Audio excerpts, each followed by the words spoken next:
जय गुरु जी, शुक्राना गुरु जी। गुरु जी के श्री चरण कमलों में मेरा कोटि कोटि प्रणाम और सारी संगत जी पर जय गुरु जी। संगत जी, गुरु जी चैनल पर आप सभी संगत परिवार का मैं उमा चौधरी हार्दिक तहे दिल से स्वागत करती हूँ। आप सभी संगत परिवार का बहुत बहुत स्वागत है गुरु जी चैनल पर। संगत जी, गुरु जी चैनल पर आपको भी अपना सत्संग शेयर कराना है तो आप मुझे व्हाट्सएप के माध्यम से शेयर कर सकते हैं, रिकॉर्डेड या लिखित रूप में। Thank you so much. जय गुरु जी।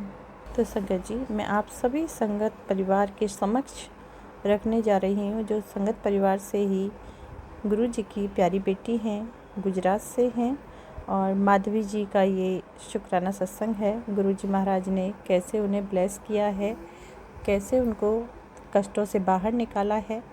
तो ध्यान से सुनिएगा, शुरू से अंत तक सुनिएगा। उन्हीं की जुबानी।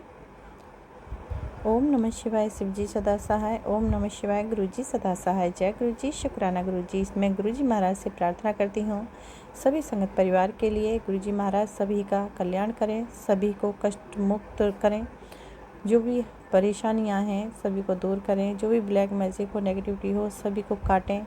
और जो जिस पे ब्लैक मैजिक कर रहा है, नेगेटिविटी छोड़ रहा है या खिला रहा है, जो भी दूसरे का बुरा चाह रहा है, मैं गुरु जी महाराज से प्रार्थना करूँगी कि गुरु जी महाराज जो भी जादू टोने करते हैं, ये कई लाख गुना बढ़ा करके, पावरफुल करके, स्ट्रॉन्ग करके उन्हीं लोगों के ऊपर उस नेगेटिविटी, ब्लैक मैजिक, जादू टोने जो भी हैं सबको उन्हीं पर रिटर्न कीजिए, वापस कर दीजिए मेरे गुरु महाराज, ताकि उन लोगों को पता चल सके कि दूसरे का बुरा करने पर क्या अंजाम होता है, वो लोग भी कितने कष्ट झेलते हैं, कितना पीड़ित होते हैं, कितना दुख दर्द झेलते हैं, उन्हें पता लगना चाहिए गुरु जी महाराज।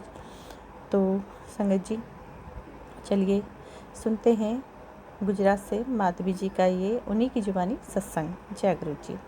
जय गुरु जी, शुक्राना गुरु जी। मैं गुजरात के पालनपुर से एक गुरु जी की भगत, गुरु जी के गुणों का बखान कर रही हूँ। उस मालिक ने मुझे इतना दिया है कि 1 साल के अंदर लाइफ की नैया पार कर दी। और मैं आप सभी भक्तजनों को जय गुरु जी कहूँगी। और जो मेरा ये सत्संग शेयर करते, अपलोड करते हैं, और उमा जी को मैं खूब उनको शुक्रिया अदा करती हूँ। भगवान, मैं चाहती हूँ गुरु जी महाराज उनको खूब तरक्की देवे, खूब स्वस्थ रखे, खूब कामनाएं मैं उनके लिए करना चाहती हूँ। और मैं काफ़ी टाइम से सत्संग शेयर नहीं कर पाई, समझ में नहीं आ रहा था क्या करूँ। एक दिन बैठी और सारे सत्संग की लिस्ट बनाई कि आज तो क्या शेयर करना है। तो उस दिन मैं करने बैठी तो 3 सत्संग कहे मैंने, जितने में मेरा बेटा आ गया तो मैंने स्टॉप कर दिया और वो उमा जी को सेंड कर दिया। मैंने कहा आगे के 11 सत्संग थे, उसमें से मैंने 3 सत्संग शेयर करे, बाकी के सत्संग में आज आप सब लोगों के साथ पॉजिटिव सत्संग है जो शेयर करना चाहती हूँ।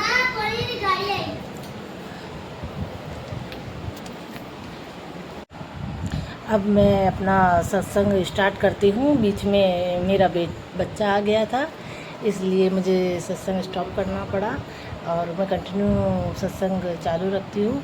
जय गुरु जी। मैं ये बताना चाहती थी कि मेरे और 10 साल मेरी शादी को हो गए हैं, पर 10 साल से 1 साल शादी करके जब कंप्लीट था, फिर उसका जैसे ही मेरी लाइफ में मेरी सास आई, तब से मेरे लाइफ में प्रॉब्लम चालू हो गए। और 8-9 साल से उसने मुझे इतना हैरान किया कि मतलब मैंने ये सुसाइड तक ये सोच लिया था। जो फिर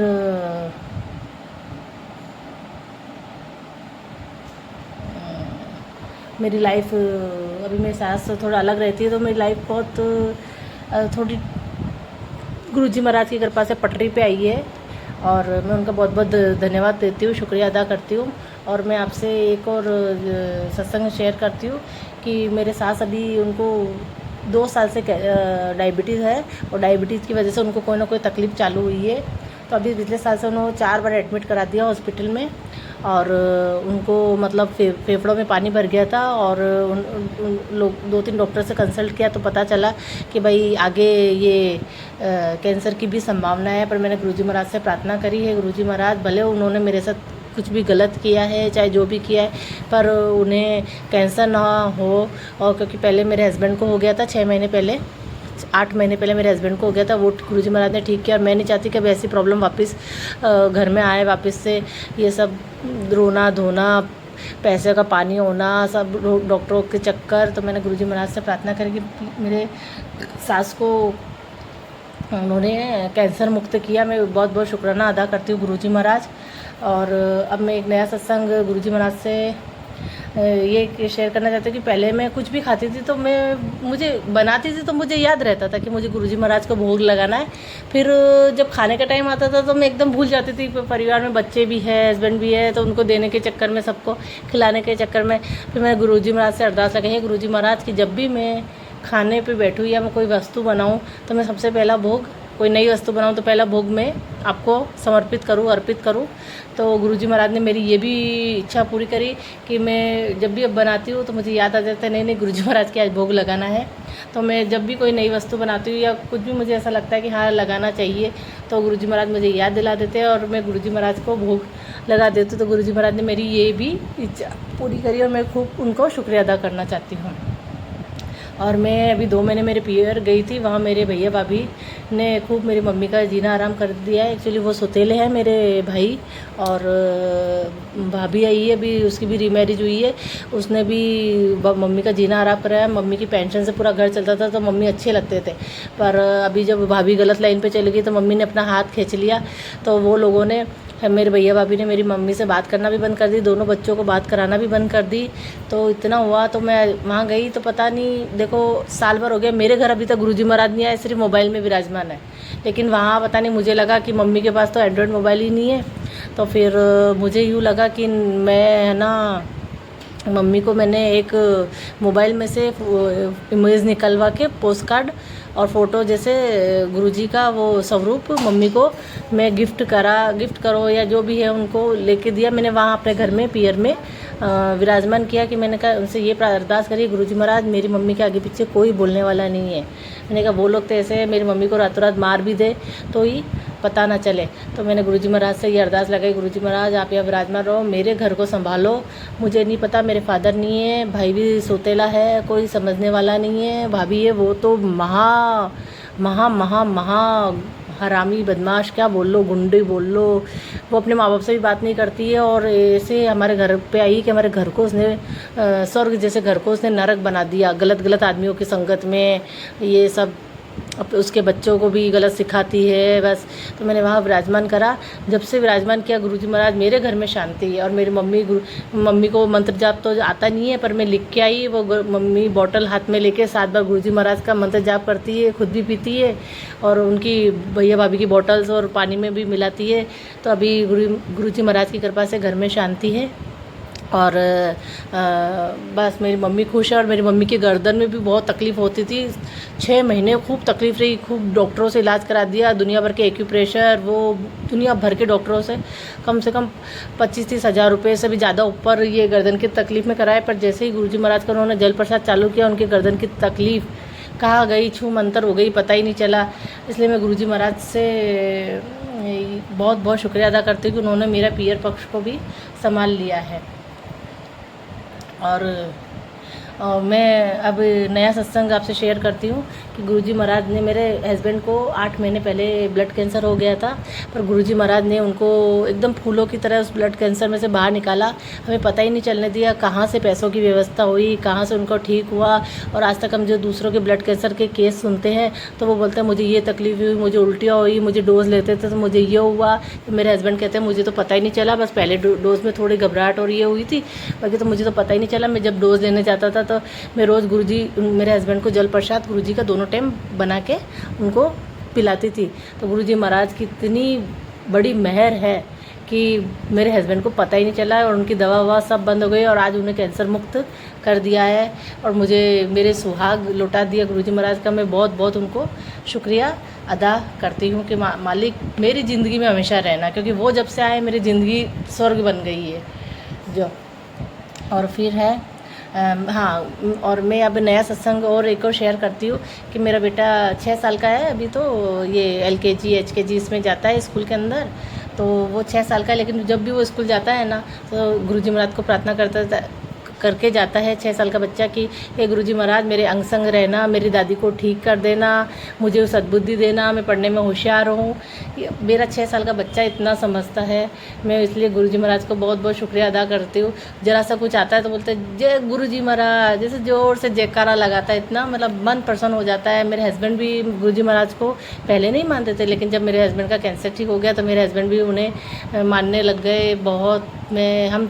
मेरे परिवार में मेरी ननंद, बड़े ननंद भी मानते हैं, और काफ़ी मेरे परिवार में सब जने गुरुजी महाराज को धीमे धीमे मानना स्टार्ट किया मैं, और मेरे परिवार में सुख शांति आ गई। इसलिए मैं शुक्रिया अदा करती हूँ कि मालिक अपनी कृपा बनाए रखना मुझ पे और सभी पे।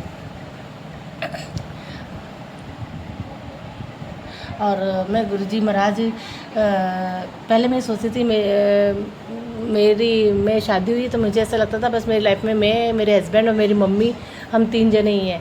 फिर उसके बाद मेरा बेटा आया तो मुझे ऐसा लगता था बस मेरे परिवार में हम 4 जने ही हैं, चौथे के अलावा मैं 5वें को जानती नहीं। लेकिन जब से गुरुजी महाराज आए ना, तब पहले भी लगता था मम्मी को कुछ हो गया तो मेरा तो पियर पक्ष ही ख़त्म, मेरा तो सब कुछ ख़त्म। लेकिन वो कहते हैं ना भगवान कभी कभी सुन लेता है और गुरुजी महाराज मेरे जीवन में आए तो अब ऐसा लगता है कि गुरुजी महाराज आए, मेरी पूरी फैमिली कंप्लीट हो गई। मेरे पिता है गुरुजी महाराज, मेरी माता जी है, मेरे मम्मी, वो तो मालिक है, मेरे हस्बैंड, मेरा बेटा, हम 5 जने बहुत खुश है। बहुत कृपा है मालिक की। अब ज़िंदगी जीने का आनंद आ रहा है। हे मालिक कृपा बनाए रखना, बस नेगेटिव लोगों से दूर रखना, और किसी की नज़र ना लगे हमारे रिश्तों को। बस मैं बहुत बहुत शुक्रिया अदा करती हूँ गुरुजी महाराज को। हे मालिक बस यूँ ही कृपा बनाए रखना। और मैं अब अपना लास्ट सत्संग शेयर ये करना चाहती हूँ कि मेरे हस्बैंड की वैसे और जब टीचर है तो वो कहीं किसी दूसरे की गाड़ी में स्कूल जाते थे, लेकिन एक दिन उनके स्टाफ में एक जना आया नहीं, 15 दिन की छुट्टी पे गया था, तो मेरे हस्बैंड यहाँ कार चला के लेके गए। लेकिन 15 दिन में 7-8 दिन गए, लेकिन एक दिन खूब बारिश आ रही थी तो गाड़ी पानी में से निकाली होगी तो थोड़ी सी बिगड़ी। फिर बिगड़ने के बाद उन्होंने चेक वेक कराया तो कल मेरे हस्बैंड कह रहे थे बस भगवान करे थोड़ा सा खर्चा हो सिर्फ सर्विसिंग का, और 2-5 हज़ार का खर्चा तो पोसा जाए, लेकिन अगर ज़्यादा बिगड़ गई और 20-25 हज़ार का खर्चा अगर उसने बता दिया, 25-30 हज़ार का खर्चा, तो मेरी कंडीशन नहीं है अभी इतनी कि मैं 25-30 हज़ार का खर्चा कर सकूं। क्योंकि एक तरफ मेरी सास की भी दवा चालू, हमारी सब कुछ ना कुछ चालू प्रॉब्लम्स फैमिली के अंदर। तो मैंने गुरुजी महाराज से प्रार्थना करी तुरंत कि गुरुजी महाराज, क्योंकि मैं तो गाड़ियों में ज़्यादा समझती नहीं कि कितना खर्चा आएगा क्या आना, मुझे लगा 2-5-10 हज़ार का खर्चा आता आएगा।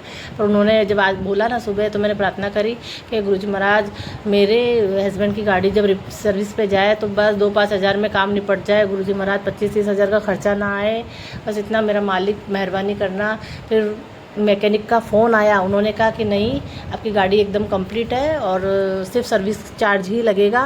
तो बस उन्होंने मुझे बताया, तो मैंने और मेरे हस्बैंड ने शुक्रिया अदा करा गुरुजी महाराज का। उन्होंने वो गुरुजी महाराज को भी मानते हैं और धरनीधर है हमारे गुजरात में, कृष्ण भगवान का एक मूँछों वाला स्वरूप है धरनीधर, उनको भी बहुत मानते हैं। तो हम लोगों ने उनको शुक्रिया अदा करा कि हे मालिक आपका बहुत बहुत शुक्रिया अदा है कि आपने इन सब चीज़ों से, इस प्रॉब्लम से हमें बाहर निकाला और जीवन की सभी प्रॉब्लम से बाहर निकाला। हम आपका उनका बहुत बहुत मैं शुक्रिया अदा करना चाहती हूँ। और क्या मैं कहूँ, मेरे लख दातार है, लख दातार मेरे मालिक, बस यूँ ही कृपा बनाए रखना। और मैं बस एक मन में मेरे अरदास है जो मैं आज शेयर करना चाहती हूँ कि मेरे हस्बैंड को यहाँ से ट्रांसफ़र करवाना है और उन्हें हिम्मतनगर लेने की इच्छा है। वहाँ से हमारा पूरा परिवार कुटुंब वहाँ है, और यहाँ उनका हम नए मकान में, हमने पालनपुर में नया मकान लिया है, वहाँ उनका मन भर गया है। लेकिन वो कहते हैं कि अब अगर हिम्मतनगर मेरा ट्रांसफ़र हो जाता है तो हम वही मकान लेंगे, वही सब कुछ करेंगे, नई दुनिया की स्टार्टिंग हम वहीं से करेंगे। तो मैं गुरुजी महाराज से यही प्रार्थना कर रही हूँ। वो उनकी फाइल्स कुछ अटकी हुई है, तो मैंने गुरुजी महाराज से ये प्रार्थना करी है कि आपको जो सही लगे, हमारे लिए ट्रांसफ़र करवाना है कि नहीं करवाना है वो आप देखो। तो बस मैं यही कहती हूँ, अगर लिखा है ट्रांसफ़र का तो वो जल्दी से जल्दी करवा दे और हम लोग हमारी नई शुरुआत करें और बस वो फाइल्स आगे से आगे है, वो फाइल्स का प्रॉब्लम सोल्व हो जाए और जो भी हमारा इनकी दवा का जो भी पैसा अटका हुआ है वो पैसा हमें मिल जाए और मेरे हस्बैंड को प्रमोशन मिल जाए। और मेरे हस्बैंड को बिज़नेस करने की बहुत इच्छा है, तो उनका कोई बिज़नेस खुल जाए और पैसों की तरक्की, पैसों की आवक चालू हो जाए घर में। एक सैलरी से तो कुछ नहीं होता। बस मालिक कृपा बनाए रखना और मन साफ रखना, इतना देना कि अपने हाथों से लोगों को दे सके, इतना नहीं कि लोगों के आगे हाथ फैला सके, बस इतना मेरे मालिक देना, कृपा करना मेरे मालिक। और संगत जी को मैं सभी संगत जी के लिए प्रार्थना करूंगी और सभी संगत जी मेरे लिए भी प्रार्थना करें कि मेरे मन की इच्छाएं पूरी हो जाए। और उमा जी का मैं फिर बहुत बहुत शुक्रिया अदा करना चाहती हूँ और गुरु जी का भी बहुत बहुत धन्यवाद और दिल से शुक्रिया अदा करना चाहते हैं। मालिक ऐसे ही कृपा बनाए रखना। जय गुरु जी महाराज।